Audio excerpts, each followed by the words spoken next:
আসসালামু আলাইকুম সবাইকে, কেমন আছেন আপনারা? নিশ্চয়ই ভালো। যে যেখান থেকে এই মুহূর্তে আপনারা আমার এই ভিডিওটি দেখছেন তাদের সবার প্রতি রইল প্রাণঢালা শুভেচ্ছা। তো শেষ পর্যন্ত শিবির প্যানেল জয়ী হয়েছে। তো ঘটনা আপনারা অলরেডি জেনে গেছেন আরও 12 ঘন্টা আগে। আমেরিকার সময় সকাল এখন 9টা, আর বাংলাদেশের সময় হলো সন্ধ্যা 7টা। তো খবর আপনারা অলরেডি জেনে গেছেন। তো আমরা কনগ্রাচুলেশন জানাই এই শিবির প্যানেলকে, বিশেষ করে সাদিক কায়েম সাহেব এবং তার জিএস ছিলেন। তো তাকেও আমরা অভ্যর্থনা জানাই, আসেন মিলামিশা কাম কাজ করেন, হিংসা রাজনীতি বাদ দেন। কিছুক্ষণ আগে আমি ফেসবুকে একটা পোস্ট করেছিলাম, সেই পোস্টে একই কথা বলছি যে একে অপরের প্রতি লাগালাগি বাদ দেন, আসেন আমরা ঢাকা বিশ্ববিদ্যালয়কে ভালো একটা জায়গায় নিয়ে যাই। ঢাকা বিশ্ববিদ্যালয় যাতে দুনিয়ার 100টি ইউনিভার্সিটির ভিতরে একটা ইউনিভার্সিটি হতে পারে এমন কিছু করি, এমন কিছু কইরা আমরা দেখাই। তো এখন এই ভিপি নির্বাচিত হয়ে সাদিক কায়েম তার যে প্রথম বক্তব্য দিয়েছেন তার ফেসবুক পোর্টালে গিয়ে, তো সেটা সত্যি খুব ভালো লাগলো দেখে। সে বলছে ঢাকা বিশ্ববিদ্যালয়ের যত মেয়েরা আছে, আমার একটু মুখের ভাষা খারাপ, তো একটু ডিফারেন্ট অ্যাঙ্গেলে কথা বলি, মুখ দিয়ে এগুলি বেড়ে যায়, স্বভাব কী করুন বলেন। তো ঢাকা বিশ্ববিদ্যালয়ের যে মাইয়ারা আর কি, ঢাকা বিশ্ববিদ্যালয়ের যে মেয়েরা আছে, তো তারা সবাই আমার বোন। খুব চমৎকার একটা কথা বলছে। ঢাকা বিশ্ববিদ্যালয়ে যত মেয়েরা আছে সবাই আমার বোন, আর ঢাকা বিশ্ববিদ্যালয়ে যত ছেলেরা আছে সেটা হলো আমার বোনের ভাই বা ভাইয়ের ভাই, বুঝছেন, বা সরাসরি ভাই, কিছু একটা এই ধরনের। তো এটাও খুব ভালো একটা কথা, সবাইকে যদি বোন ভাবে। তো আমরা তো জানি ঢাকা বিশ্ববিদ্যালয়, জাহাঙ্গীরনগর বিশ্ববিদ্যালয়, বুঝে দেখেন না, আকাম কুকাম করে অনেকে সেঞ্চুরি করে, জানেন তো, শুনছে তো আপনার এগুলো, শুনেননি নাকি? শুনেননি? কিসে সেঞ্চুরি করছে? ক্রিকেটে?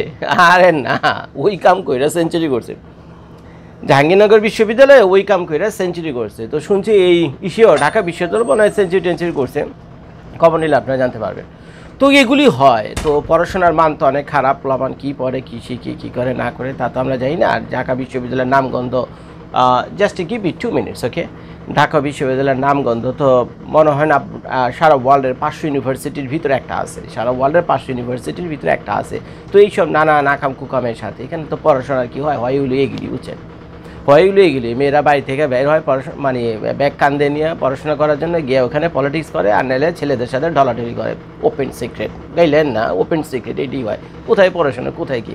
একটা ঢাকা ইউনিভার্সিটির ছেলেকে ডেকে আপনি 5 মিনিট খুব স্পষ্ট শুদ্ধ ভাষায় কিছু কথা বলতে বলেন, তো একটা ভিডিও বানাইতে বলেন, শুদ্ধ বাংলা ভাষায় বলতে বলেন, ইংলিশ তো বাদই দিলাম, তাদের তো উচিত অন্তত 10 মিনিট ইংলিশে একটা ভিডিও বানিয়ে দেখানো। যেহেতু ঢাকা বিশ্ববিদ্যালয় মানে বাংলাদেশের সর্বোচ্চ বিশ্ববিদ্যালয়ের ছাত্রছাত্রী, তারা যদি 5 মিনিটের একটা ইংলিশ স্টেটমেন্ট না দিতে পারে, একটা ইউটিউব ভিডিও না মেক করতে পারে নির্ভুলভাবে, তাহলে তো এই লজ্জার মাথায় ধরে না। তাহলে এই 20 বছর পড়াশোনা করে কোন গোড়ার ডিম শিখলো?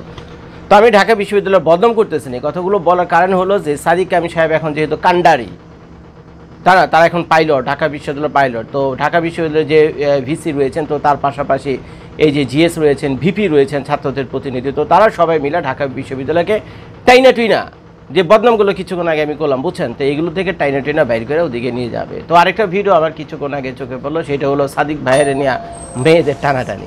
তো প্রথম ভাবছিলাম যে ভিডিওটা করবো হলো সাদিক হলো মেয়েদের ক্রাশ ঢাকা বিশ্ববিদ্যালয়, ছেলে হ্যান্ডসাম, সামান্য একটু দাড়ি আছে, বাট ছেলে খুব হ্যান্ডসাম, আমাদের চেয়ে বয়স অনেক ছোটো হবে। তো ভিডিও প্রথম ক্যাপশন দিতে চাইছিলাম যে সাদিক হলো ঢাকা বিশ্ববিদ্যালয়ের মেয়েদের ক্রাশ, পরে দেখলাম যে না, উনি মেয়েদের নিয়ে যে সুন্দর একটা স্ট্যাটাস দিয়েছেন যে মেয়েদের ভাই, আমি ঢাকা বিশ্ববিদ্যালয়ে যত মেয়েরা রয়েছে তাদের ভাই আমি। তো ওইটা শোনার পর তো আর এটা তো বলা যায় না, তো আমি এই ভিডিওর টোন ঘুরে দিলাম। তো এখন তারা নির্বাচিত হয়ে আসছে, আগামী কয়েক বছর থাকবে। এবং আমি যতদূর শুনলাম যে ঢাকা বিশ্ববিদ্যালয় বাংলাদেশ জন্মের পর থেকে যে 52 বছর 53 বছর বাংলাদেশের ইতিহাস, এই প্রথম শিবির এই ঢাকা বিশ্ববিদ্যালয়ে তাদের নিয়ন্ত্রণ নিল, ঢাকা বিশ্ববিদ্যালয়ে তাদের নিয়ন্ত্রণ নিল। তো এখনও আমি যখন এই ভিডিওটা করছি, আমি জানি না এই যে ঢাকা বিশ্ববিদ্যালয়ে যে এই যে ভিপিটিপি হয়, যে ছাত্র রাজনীতি হয় বা ছাত্রদের একজন নেতা হয়, এদের কামটা কি? আর সত্যি কথা বলতে কি, এবার আমি নিজের মনের কথাটা আমি আপনাদেরকে বলে দিলাম, এদের কামটা কি আসলে?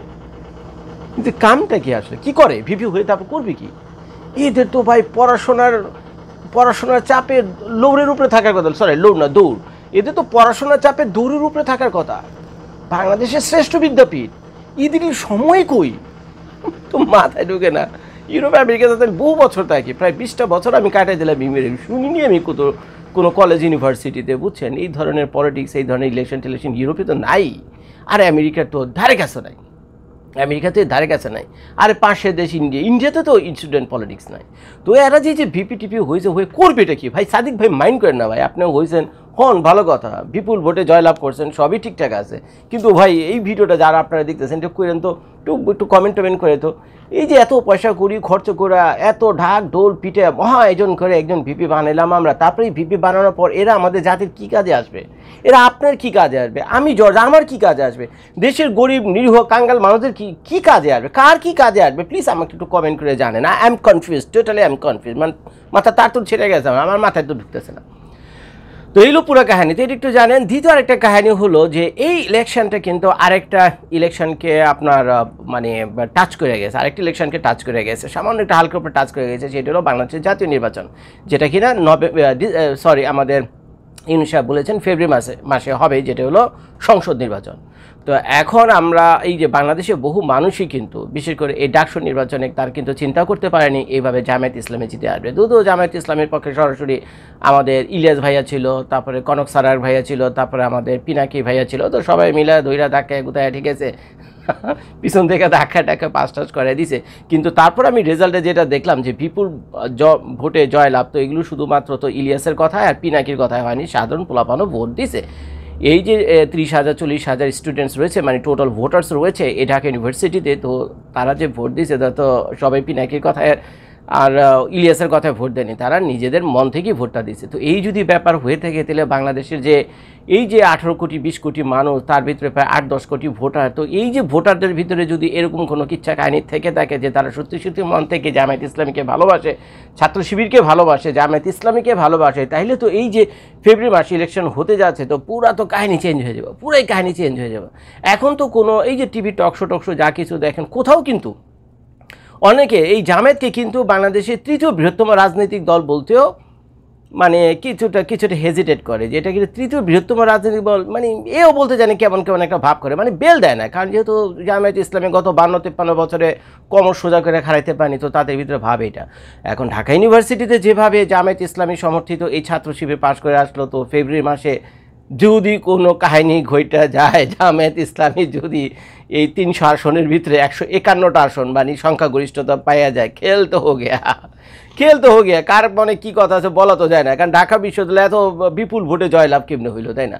এখন সারা বাংলাদেশের মানুষের কার কি মনে আছে এটা আপনি কেমনে বলবেন? এখন যখন তারা ইলেকশন করবে, তারা তো প্রতিটা জেলাতেই এই 300 আসনেই তারা তাদের কি ক্যান্ডিডেট দেবেন। তো ক্যান্ডিডেট যদি 5 করে টাইনা 151টা ভোট নিয়ে আসে, 151টা সিট নিয়ে আছে, খেলা তো হো গেয়া। তো কাজেই এই ঢাকসু নির্বাচনের কাহিনী দিয়েই কিন্তু বাংলাদেশে যে পরবর্তী নির্বাচনটা আসতে যাচ্ছে, সংসদ নির্বাচন, এখন সবার জন্য একটা আতঙ্ক। বিএনপি এখন লৌরের উপরে আছে, এনসিপি কি যে কার কাছে যাইব?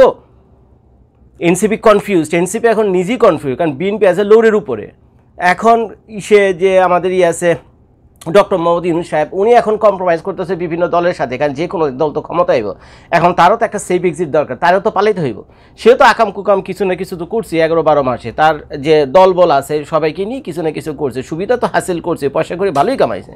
তো এখন এদেরও তো একটা সেফ এক্সিট দরকার, এমনকি দেশ থেকে পালাইবো না দেশে থাকবো, এও তো একটা কাহিনী। তো যারা পরবর্তীতে ইলেকশনে নির্বাচিত হয়েছে তাদের সাথে এখন কনস্পিরেসি চলছে যে ভাই কেমনি কি, ভাই তুমি যদি পাশ করো ভাই আমার এমনি করে দিয়ে যে আমি গ্রামীণ ব্যাংকের নামে এগুলি করছি, আমার এই কাহিনী আছে ভাই, প্লিজ এগুলি একটু দেখে টেকে রাখো। বা হয়তো এনসিপিকে বলতেছে, বা হয়তো বা জামায়াতকে বলতেছে গিয়ে, এখন খুঁজতেছে হলো সেভ এক্সিট, কেমনি করে দেশে থাকবো না দেশের বাইরে যাবো, এই প্ল্যান করতেছে পলিটিশিয়ানদের সাথে কথা বলে।